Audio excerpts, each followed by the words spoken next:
to the Southeastern Regional Advisory Council. We really appreciate you guys taking the time to be involved with the public process. It's a really important thing. We have amazing natural resources here in the state of Utah, and your involvement is a part of that. So we appreciate you taking the time to watch the meeting and hopefully give public comment. That being said, I'm going to read a little statement here. Due to COVID-19 pandemic and the ability of the virus to spread from person to person, the governor has implemented a number of executive orders directed at controlling spread of the virus by minimizing face-to-face interactions. Public gatherings are strongly discouraged by the CDC, state of Utah, and the local health departments since they facilitate face-to-face contact and pose an elevated risk of virus transmission. The Division of Wildlife Resources and the chair of this public body has determined this public gathering of the Regional Advisory Council and Wildlife Board meetings presents a substantial risk to the health and safety of those who attend and will conduct this meeting using a fully electronic format. This meeting format is authorized by recent amendment of the Utah Code 1 of Executive Order by Utah Governor Gary Herbert II, and will be temporarily used in place of in-person public meetings by usually occur around the state. I shouldn't have read that 1 and 2. I don't know if you guys would note that. Anyways, anybody wishing to comment on agenda topics in future meetings or to observe this meeting may do so by logging into the division's webpage. So that being said, what will happen is it will be assumed that people have watched the presentations put on by division personnel and then have made public comments prior to the meeting. And those public comments will be shared by our regional director. So my name is Trisha Dean. I am the chair of the Southeastern RAC. I'm going to just quickly do a roll call of our RAC members. And after that, I won't be able to introduce all division personnel, but I will as they come into play. So Kirk, are you here? Present. Thank you. Kent Johnson. I'm here. Thank you. Deanna Truman. Yes, I'm here. Thank you. Jeff Christensen.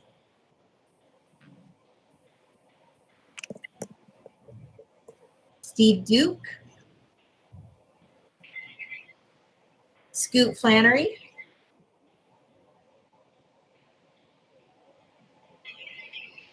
I can see a Scoot.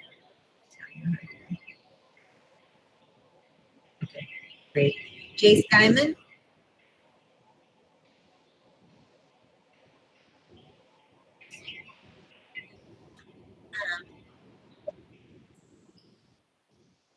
Eric Luke.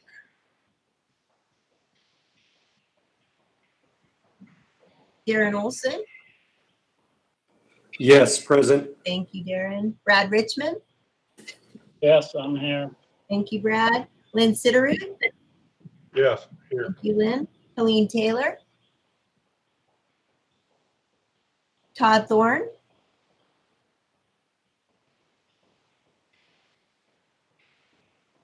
And Garish Willis.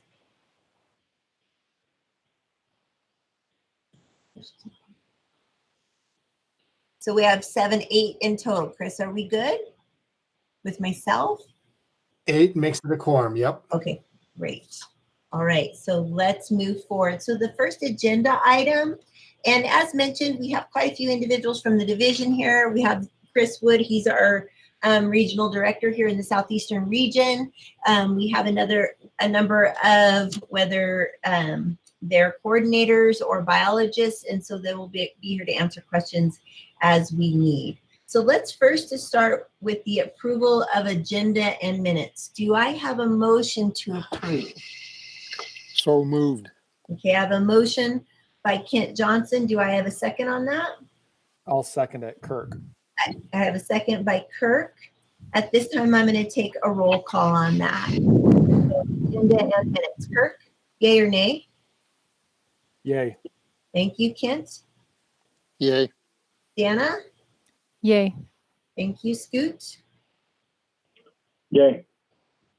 Darren? Yay. Brad? Yay. Lynn? Yay. Okay, great. and Chris, so it passed unanimously 7-0. Is that good? Yep, that's great. Okay, great. All right. So we'll move on to the Wildlife Board meeting update, and that will be myself. So we had a Wildlife Board meeting on August 27th. Kind of just a couple things real quick. There was the fur bearer and bobcat harvest recommendations, and those recommendations passed as presented by the division. The thing that was of somewhat interest was the cougar recommendations and amendments. So there's a couple little side motions. There was a motion to move to extend limited entry season dates by 30 days on the Oker Stansbury, East and Wasatch Mountains and West Strawberry units. And that move was accepted. Oh, sorry. Am I saying that? Yeah. Sorry. Yeah, that was accepted as presented. And then the rest, there was a move to accept the remainder of the cougar recommendations as presented by the division. That motion was made and seconded. One thing that should be noted, and one final motion, was to amend the clarifying definition of a kitten. And so that was moved and accepted. So it should be noted that there was a little bit of hubbub in our region regarding kind of the, I don't know, what we call that, an amendment to the LaSalle's, East Book Cliffs, and San Juan. And my memory, and Scoot, if you want to jump in on this, was that lion hunters wouldn't be able to hunt basically, I think it was April to November. And so that did not pass in our RAC, and it did not pass at the State Wildlife Board either. Is that correct, Chris? Did you want to add anything more to that? That's the way I understood it as well. Okay, good. And then everything else, the expo permit audit was presented and accepted. A motion to approve the expo contract as presented.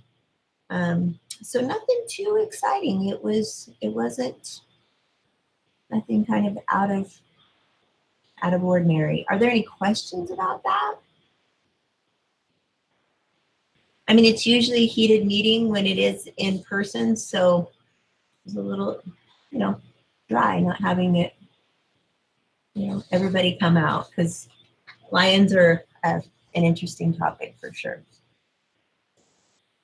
So, Chris, are you ready for the regional update? I am. I can give the regional update. Okay, great. Yes, that would be great. All right. Good evening, everyone. It's good to be here. Hope everyone is well. Thanks for taking a little bit of time out of your night to be at our RAC meeting. It's one of our favorite times of the year, so I appreciate the sacrifice you make to serve the public and the wildlife enthusiasts of Utah. I'll just give a quick update of what we're kind of doing around the region. Our biologists, our wildlife biologists are writing deer management plans, and we've receiving a lot of public comment through surveys and other means, and they're meeting in the next few weeks with a few different groups.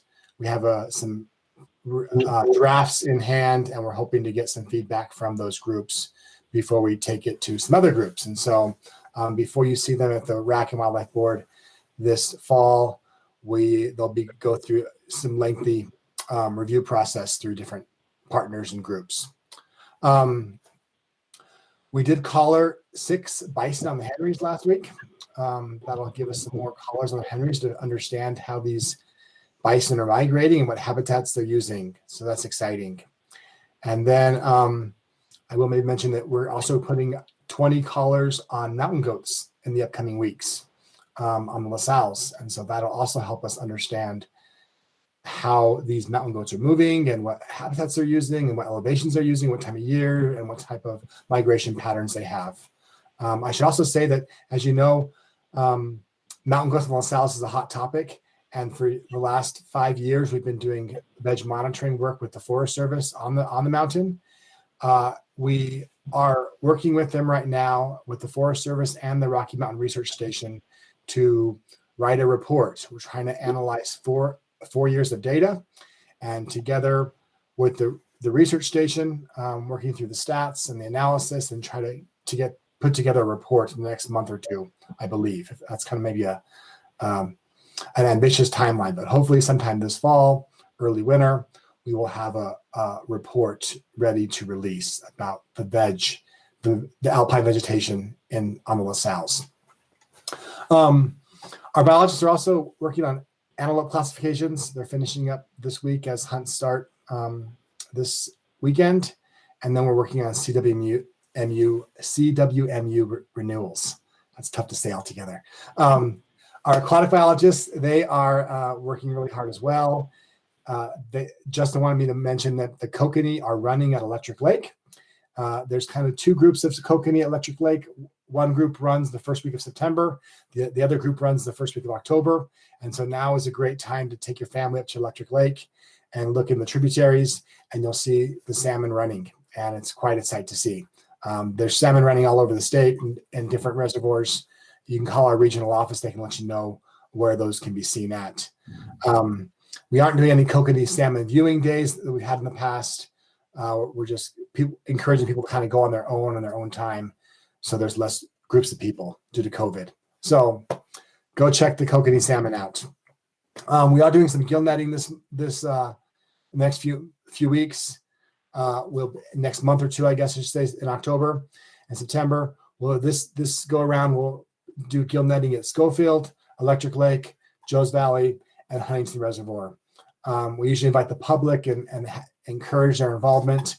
Again, due to COVID, it's kind of on the down low. But if you're really interested in going, let me know and I can get you some dates on those.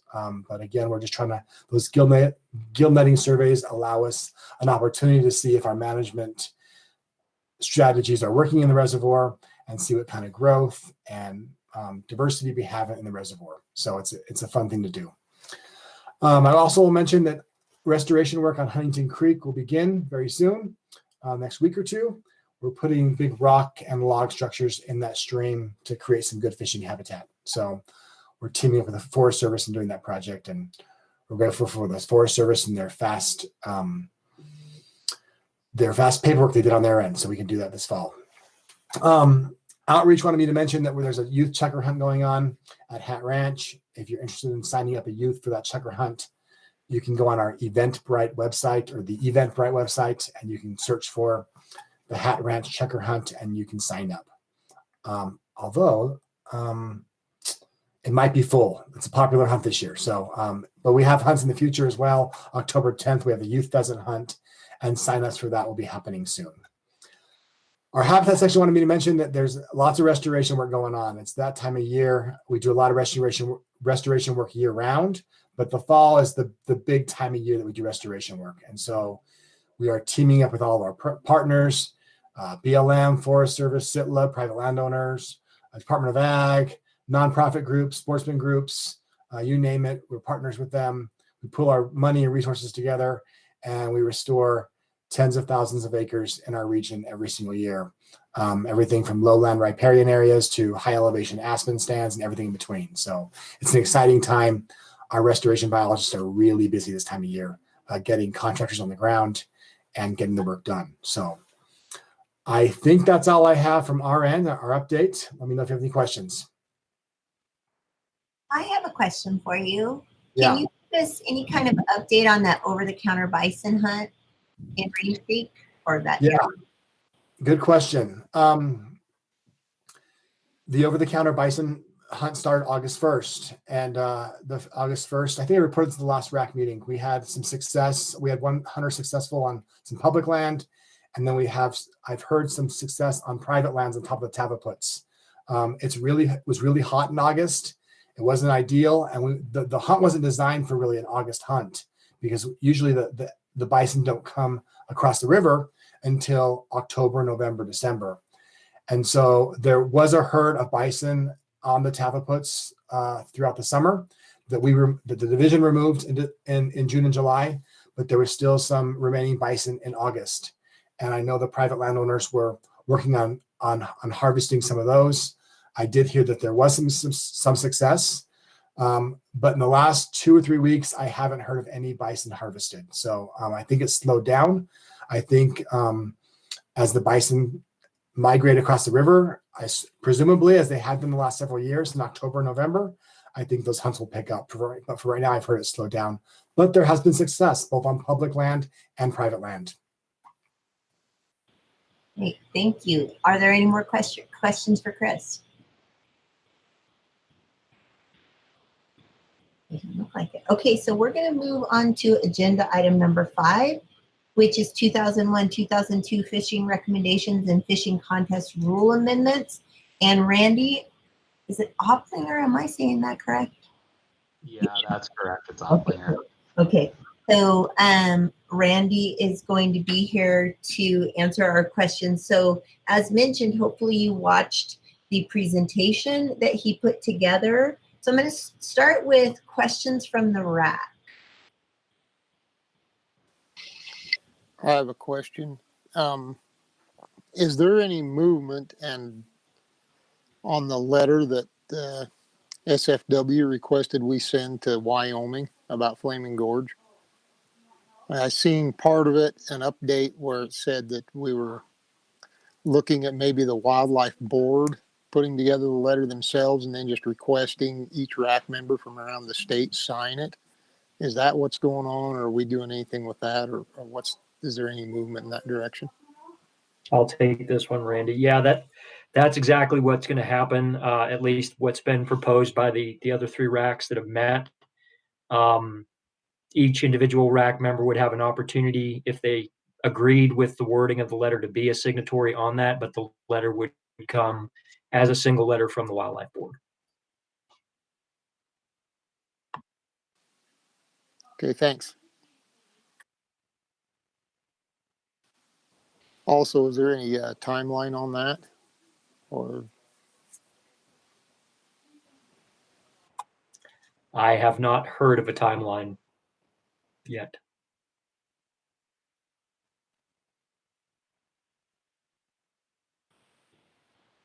So are there any other questions for Randy from the RAC?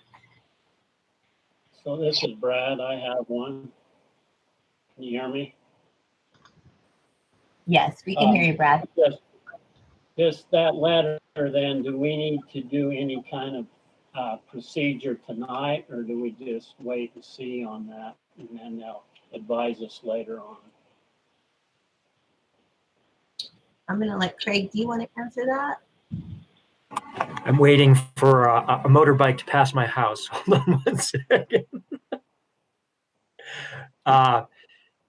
And I missed a portion of the question. I apologize. If you could repeat that, that'd be great.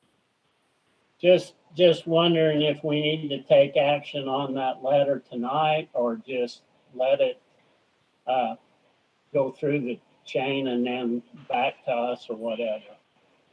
The only RAC that has actually made a formal motion was the Central Region RAC. The Northern Region RAC and the Southern Region RAC did not deem it necessary to make a formal motion on this and just let it go through. Okay, thank you.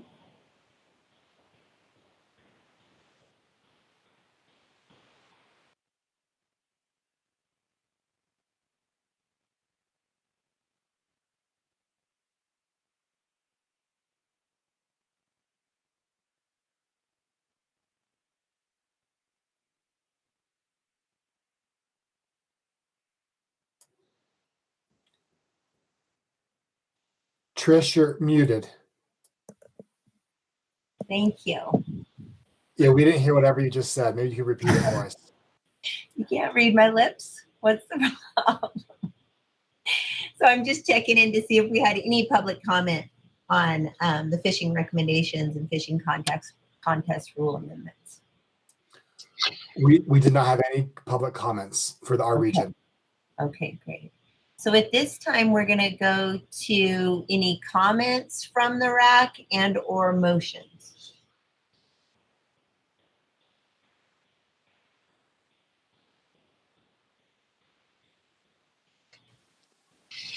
I'll make one comment, just kind of congratulating Randy. His presentation was really good. The questions I did have were answered in his presentation, so I think he was thorough, and congrats to you for that work.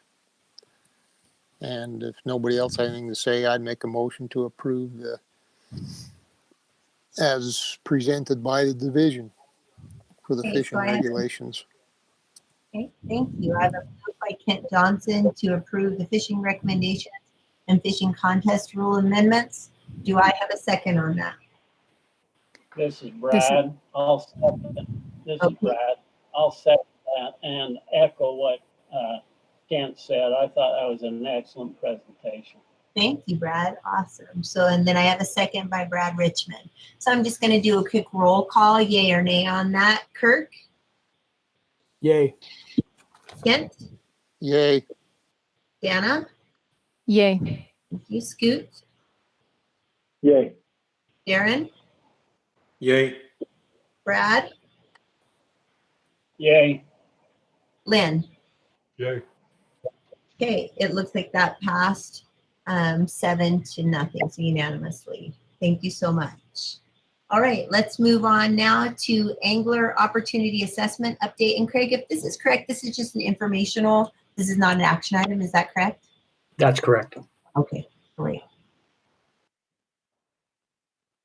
You are up. So is there anything, I'm not sure what to say. Are people supposed to watch the presentation and then you're just here to answer any questions, or? Yeah, it's pretty much handled the same way. People can pose questions to me related to the content in the presentation, assuming they watched it, and provide comments at the end as well. Thank you. So do we have any questions or comments? We'll just start with questions from the RAC.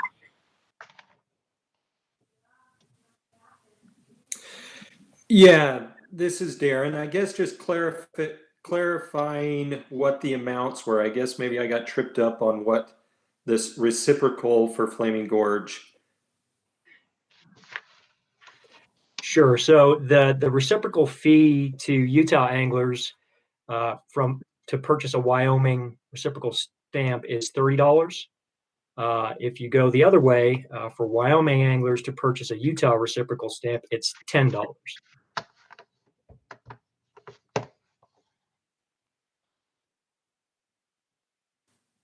Okay, thank you.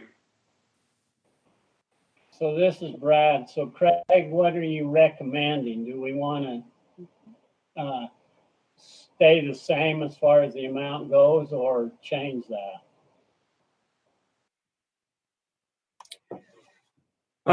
The recommendation really is coming from the Wildlife Board. I can inform it and give you a little background information on it, but I'd be hesitant to provide a recommendation. I can, like I said, give you the background.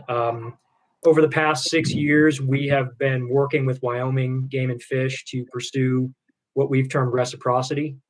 And when we say reciprocity, we're looking to have an agreement for angling at Flaming Gorge Reservoir that is similar to what we see at Lake Powell or what we see at Bear Lake, where a state's license would allow you access to either state side of the reservoir, regardless of the state. That has not been well received by the Wyoming Game and Fish, as well as their commission. And one of the reasons why that is because they do have a large portion of the reservoir in their state. And it does afford them about $150,000 annually in license revenues for that reciprocal stamp purchase. They view that as a potential problem if that were to go away. At this point in time, with regard to the overall cost to either Utah anglers or Wyoming anglers, which are the only two states that are eligible to purchase the reciprocal stamp, the non-resident license and the reciprocal stamp fees, when added together, actually equate to about the same amount, plus or minus $5. And I did screw that up. It's the resident license plus the reciprocal stamp. I apologize.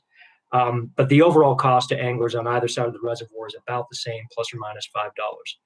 The reciprocity we're trying to work toward is less a matter of cost to the anglers and more a matter of ease of use. We really would just like to see it be something where an angler can know exactly what's going on when they go to a reservoir, pay one fee, regardless of where they're accessing the reservoir, and be good to go.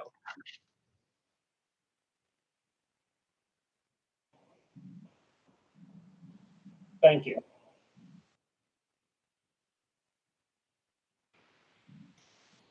Do you have any other questions for Craig? And or any comments?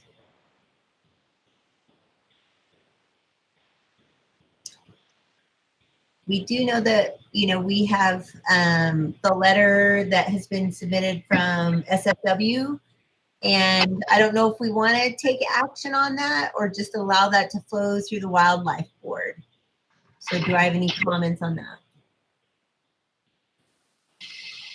It seems like we already have a plan in place. Probably just let it flow through and just make sure that all of us are included in any discussion on that as it moves forward and what a timeline might look like. Probably be a good idea to have all the RAC members included in that. Okay, will do. Yeah, as we see it flowing through the Wildlife Board, I'll make sure that you guys are notified. And if we are signing it individually, we'll make sure that you're notified of that and you have that ability to do so. So are we good? Are we going to go ahead and move on to the next agenda item? So I noticed that the next agenda item is the Middle Provo River update, and that was Jackie Watson. But Craig, are you going to handle that? I don't see. Chris Crockett, I believe, would stand in for Jackie on this. Okay, thank you so much. So Chris is here to answer any of our questions or hear any of our comments. So this is an informational agenda item. So are there any questions for Chris?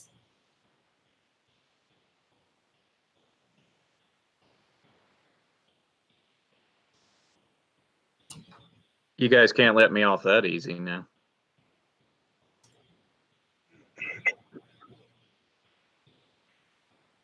I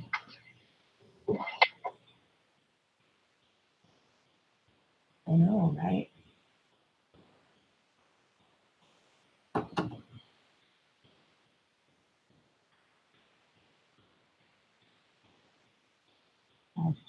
Yeah, so this is just an informational item. So if you have any questions or comments, we want to do so now. If not, we will move on to the next agenda item. I know, Chris, you've got it easy tonight. Thanks a lot. As always, if anyone thinks of anything later, they're welcome to contact me in the Springville office. Okay, great. Thank you so much. All right. So just really quick, I want to make sure, Todd, did you just join us?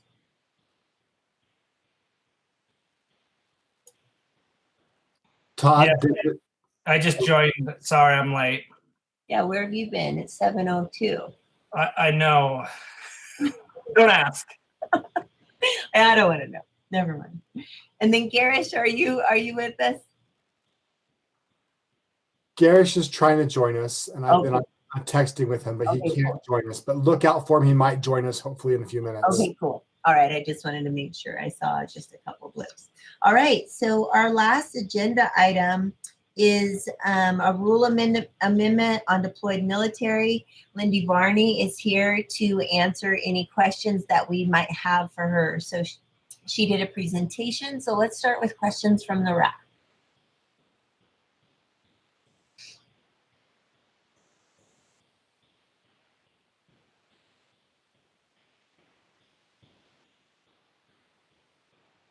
And then if we don't have any questions, Chris would do. I do have one question. I finally got my unmute to go. One question I had was, why is there a difference between whether or not someone's in the military internationally or if they're moved to a base somewhere where they can't get back to Utah, even if they're within the United States? And I asked that question because that's where my boy is headed. He's headed for South Carolina, and he's not going to be able to come back. Hi, this is Lindy, licensing coordinator. That's a very good question. We wanted to start the program off kind of slowly, and so we wanted to see the different, see what is utilized and how many people would use the program. So we wanted to kind of step in slowly, and we came up with that definition based on the burden and the inconvenience of our deployed being, across the seas versus being in the United States. And that's the reason why we kind of came up with that, right, for the first part of for the recommendation. Okay. Are you going to have a way for the military to contact you about that and just give feedback on how the program is working? Of course, they would definitely be able to contact anyone at any division office, but we will be having someone in the Salt Lake office kind of overseeing this program and how it works, and that would be our main contact that they could, and we would have that available out there for the public to use if they needed to contact someone. Yeah, okay, and then thanks. And Lindy, is this done in other states, or is this kind of a new thing? That is a good question. I know other states have a lot of different other military programs. I'm not sure if it's like what we're doing. But I do know that some states allowed military to apply it all year round, but I don't know how many or which ones. Okay. But I've heard this from other states that they've talked about. Interesting. This seems like it's probably smart to start slow. It looks like it could be a management workload.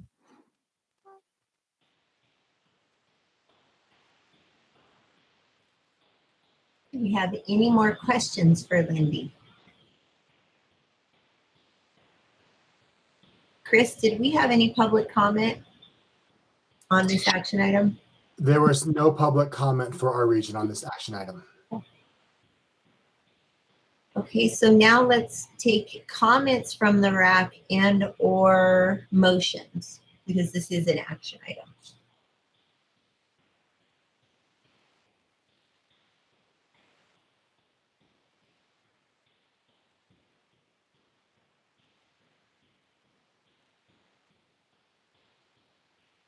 Awkward silence. Do I have to do everything tonight? Yes. All right. Well, I think it's a good step. I think we need to do things like this to show support for the military and the sacrifice those folks make on our behalf. And I would move to approve the division's recommendations. Okay, so I have a move to approve by Kent Johnson to approve the rule amendments on deployed military. Do I have a second on that motion? I'll second it. This is Scoot. Okay, I have a second by Scoot Flannery. Thank you so much. So I'm going to go ahead and take a roll call on that. Yay or nay? Kurt? Yay. Thank you. Kent? Yay. Anna? Yay. Scoot? Yay. Thank you. Darren? Yay. Brad? Lynn? Yay. Todd, welcome to the meeting. Yay. Garish, can Garish hear us yet? Chris? He was unable to join, so Okay, he's not. that's okay. Okay, good. So that passed unanimously, 8-0. And so at this point, are there any just random questions or comments for division personnel?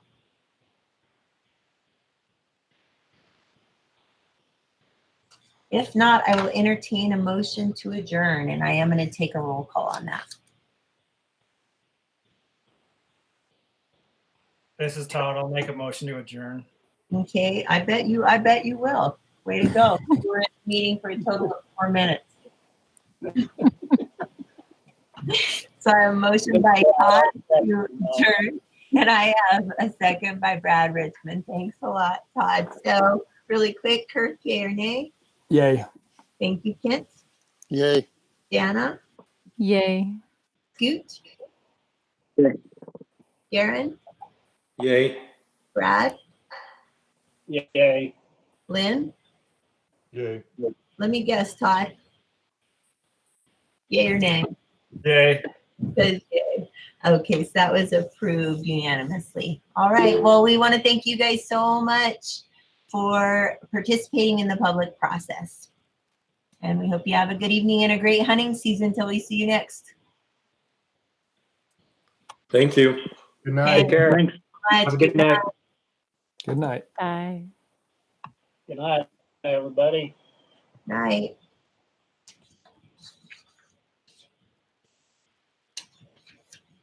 Mike, are you there?